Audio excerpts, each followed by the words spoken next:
ষষ্ঠ উপজেলা পরিষদ নির্বাচনের প্রথম ধাপে আজ বুধবার মোট 139টি উপজেলায় ভোট গ্রহণ অনুষ্ঠিত হয়েছে। রাত 10টা পর্যন্ত 57টি উপজেলার বেসরকারি ফলাফল পাওয়া গেছে। এর মধ্যে 49টি জেলায় আওয়ামী লীগের নেতারাই চেয়ারম্যান নির্বাচিত হয়েছেন। এর বাইরে জনসংহতি সমিতি সমর্থিত দুজন, জাতীয় পার্টির দুজন নেতা চেয়ারম্যান নির্বাচিত হয়েছেন। এছাড়া আওয়ামী লীগের বহিষ্কৃত এক নেতা ও ইসলামী আন্দোলনের বহিষ্কৃত নেতা চেয়ারম্যান নির্বাচিত হয়েছেন। এর বাইরে বিজয়ী দুজন চেয়ারম্যান কোনো রাজনৈতিক দলের সঙ্গে সম্পৃক্ত নন। ভোটের বেসরকারি ফলাফলে দেখা যায়, দিনাজপুরের হাকিম চেয়ারম্যান পদে মোটরসাইকেল প্রতীকে কৃষক লীগের কেন্দ্রীয় কমিটির সাবেক সদস্য ও জেলা আওয়ামী লীগের উপদেষ্টা কামাল হোসেন 22,251 ভোট পেয়ে বেসরকারিভাবে নির্বাচিত হয়েছেন। তার নিকটতম প্রতিদ্বন্দ্বী উপজেলা আওয়ামী লীগের সভাপতি ও বর্তমান চেয়ারম্যান হারুনুর রশিদ টেলিফোন প্রতীকে 19,378 ভোট পেয়েছেন। জয়পুরহাটের কালায় বেসরকারিভাবে চেয়ারম্যান নির্বাচিত হয়েছেন উপজেলা আওয়ামী লীগের সভাপতি মিনফুজুর রহমান। তিনি টানা চতুর্থবারের মতো চেয়ারম্যান নির্বাচিত হলেন। খেতলালী নির্বাচিত হয়েছে পৌর আওয়ামী লীগের সভাপতি মোহাম্মদ দুলাল মিয়া সর্দার। আকিলপুরে মোহাম্মদ মোকসেদ আলী মাস্টার নির্বাচিত হয়েছেন।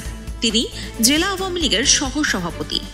নেত্রকোনার দুর্গাপুরে চেয়ারম্যান পদে বেসরকারিভাবে নির্বাচিত হয়েছেন উপজেলা যুবলীগের সাধারণ সম্পাদক নাজমুল হাসান।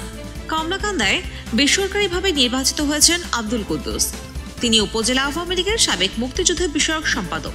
জামালপুর সদর উপজেলায় বেসরকারিভাবে নির্বাচিত হয়েছেন জেলা আওয়ামী লীগের সাধারণ সম্পাদক বিজন কুমার চন্দ। পাবনার সুজানগরে বেসরকারিভাবে নির্বাচিত হয়েছেন উপজেলা আওয়ামী লীগের সভাপতি মোহাম্মদ আব্দুল ওয়াহাব। চট্টগ্রামের সন্দ্বীপে নির্বাচিত হয়েছেন উপজেলা আওয়ামী লীগের সাংগঠনিক সম্পাদক আনোয়ার হোসেন। চুয়াডাঙ্গায় দামুড়হুদায় নির্বাচিত হয়েছেন দর্শনা থানা আওয়ামী লীগের সাধারণ সম্পাদক মোহাম্মদ আলী মনসুর।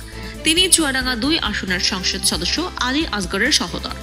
জীবননগরের চেয়ারম্যান পদে পুনর্নির্বাচিত হয়েছেন উপজেলা যুবলীগের সাবেক আহ্বায়ক হাফিজুর রহমান। কুমিল্লার লাকসামে চেয়ারম্যান পদে জয়ী হয়েছেন উপজেলা আওয়ামী লীগের সভাপতি মোহাম্মদ ইউনুস ভুইয়া। এই নিয়ে তৃতীয়বারের মতো তিনি চেয়ারম্যান নির্বাচিত হলেন। মনোহরগঞ্জে উপজেলা আওয়ামী লীগের সহ সভাপতি আব্দুল মান্নান চৌধুরী চেয়ারম্যান নির্বাচিত হয়েছেন। কুড়িগ্রামের চিলমারিতে নির্বাচিত হয়েছেন উপজেলা জাতীয় পার্টির সাধারণ সম্পাদক মোহাম্মদ রুকুনুজ্জামান। চাঁদপুরে মতলব উত্তরে বিজয়ী হয়েছেন উপজেলা আওয়ামী লীগের দপ্তর সম্পাদক মানিক দুর্জি। মতলব দক্ষিণের সাবেক ছাত্রলীগ নেতা সিরাজুল মোস্তফা তালুকদার নির্বাচিত হয়েছেন। পিরোজপুরের নাজিরপুর উপজেলা পরিষদের চেয়ারম্যান নির্বাচিত হয়েছেন নুরি আলম। তিনি পিরোজপুর 1 আসনের সংসদ সদস্য সৌম্য রেজাউল করিমের ছোট ভাই। পিরোজপুর সদরের সাবেক ছাত্রলীগ নেতা SM বায়েজিদ হোসেন ও ইন্দুরকানীতে জেলা আওয়ামী লীগের সাংগঠনিক সম্পাদক জিয়াউল আহসান গাজী বিজয়ী হয়েছেন।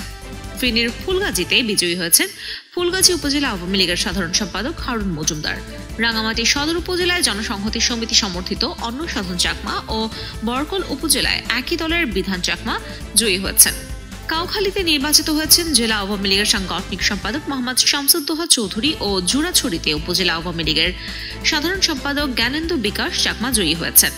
মানিকগঞ্জের হরিরামপুরের চেয়ারম্যান পদে জেলা আওয়ামী লীগের ত্রাণ ও দুর্যোগ বিষয়ক সম্পাদক দেওয়ান সাইদুর রহমান ও সিংগাইরে উপজেলা আওয়ামী লীগের যুগ্ম সাধারণ সম্পাদক মোহাম্মদ সাইদুল ইসলাম নির্বাচিত হয়েছেন।